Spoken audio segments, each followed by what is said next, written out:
विचारांची सळसळती तू दामिनी, कर्तव्य दक्ष स्वाभिमानी तू स्वामिनी.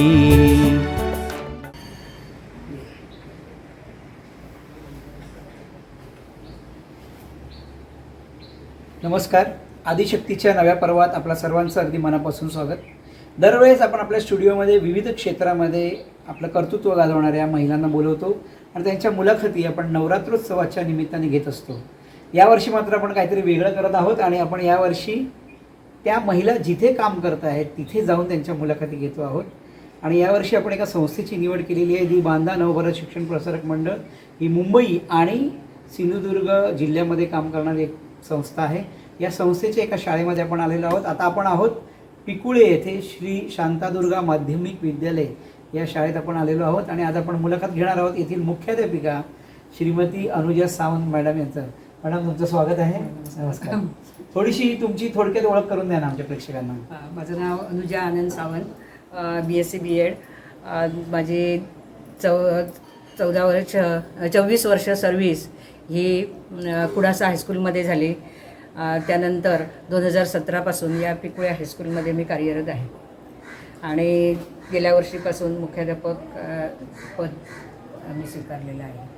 सर्वसाधारणतः शिक्षकांना बऱ्याच अडचणी येतात, कारण विद्यार्थी बदलत चाललेले आहेत काळानुसार आणि ग्रामीण भागात तर खूपच अडचणी असतात. तर तुम्ही काय सांगाल, इथे नेमके कोणत्या समस्या आहेत ग्रामीण भागामध्ये? ग्रामीण भागामध्ये, शहरी भागामध्ये ज्यादा क्लासेस असतात बाहेर. इथल्या मुलांना तसे क्लासेस उपलब्ध नाहीत आणि त्यामुळे त्यांना पूर्णपणे शिक्षकावरच ते विद्यार्थी अवलंबून राहतात. त्यामुळे इथल्या शिक्षकांना या विद्यार्थ्यांसाठी ज्यादा परिश्रम घ्यावे लागतात. अच्छा, मग तुम्ही कशी तयारी करता त्यासाठी आम्ही शाळा सुरू होण्यापूर्वी ज्यादा क्लासेस घेतो आणि त्या विद्यार्थ्यांना म्हणजे तुम्हाला त्यांना शिकवण्यासाठी तुम्ही नवीन नवीन गोष्टी सतत शिकत राहता. बरं, अभ्यासाच्या व्यतिरिक्त तुम्ही काही छंद वगैरे जोपासले आहेत का?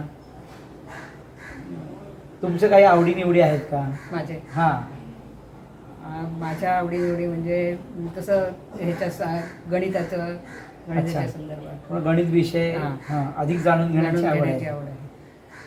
आणि तुम्ही शिकवता कोणता विषय? मी गणित आणि विज्ञान विषय शिकवतो. अच्छा, गणित आणि विज्ञान शिकवता. बरं, तुम्ही या क्षेत्रामध्ये नवीन ज्यांना यायचं असेल, शिक्षकी पेशा घ्यायचं असेल, अशा महिलांना तुम्ही काय सांगू की काय गुण असायला पाहिजे किंवा काय नेमकं करावं लागेल इथे यशस्वी व्हायचं असेल तर? ते एकतर शिक्षक हा अभ्यासू असला पाहिजे, त्यांनी नवीन नवीन विषय शिकले पाहिजेत. बरोबर. आपल्या जो आपण विषय शिकवणार आहोत त्याचं जास्तीत जास्त त्याने अभ्यास केला पाहिजे आणि विद्यार्थ्यांसाठी त्याने ज्यादा वेळ देण्याची आवश्यकता आहे. बरोबर. बाकीच्या ह्याच्यासारखं नाही आहे की नोकरीची वेळ नाही आहे. इथं शिक्षकांना 24 तास काम करावं लागतं. बरोबर. शिक्षण महत्त्वाचं आहे, बरोबर आहे. पण आज बदलत्या परिस्थितीमध्ये शिक्षण का महत्त्वाचं आहे? तुमची काय व्याख्या आहे? म्हणजे शिक्षण का महत्त्वाचं आहे? शिक्षण हे महत्त्वाचंच आहे ना. शिक्षणामुळे माणसामध्ये त्याचे बरेच बदल घडून येतात. प्रगती होऊ शकते, सकारात्मक बदल असे घडून येतात. बरं. तुम्ही जर शिक्षक झाला नसता तर तुम्ही काय झाला असता, तुम्हाला काय वाटतं? मुळात मला सुरुवातीला शिक्षकी पेशामध्ये यायचंच नव्हतं. दुसऱ्या मेडिकल क्षेत्रामध्ये वगैरे जायचं होतं. पण तशा मला या ठिकाणी पूर्वी शिक्षणाच्या सोयी नसल्यामुळे, तशा सुविधा उपलब्ध नसल्यामुळे मी शिक्षकी पेशाकडे वळले आणि आता मला यामध्ये जास्त रुची आहे. बरोबर. तुम्ही समजा तुमच्या व्यक्तिमत्वाचं एका शब्दात वर्णन करा असं म्हटलं, तुम्ही काय सांगाल? म्हणजे हा गुण किंवा हा शब्द म्हणजे सावंत मॅडम असं जर तुम्हाला मी विचारलं तर एका शब्दात तुम्ही स्वतःबद्दल काय सांगाल? मी कोणत्याही गोष्टीवर ठाम असते.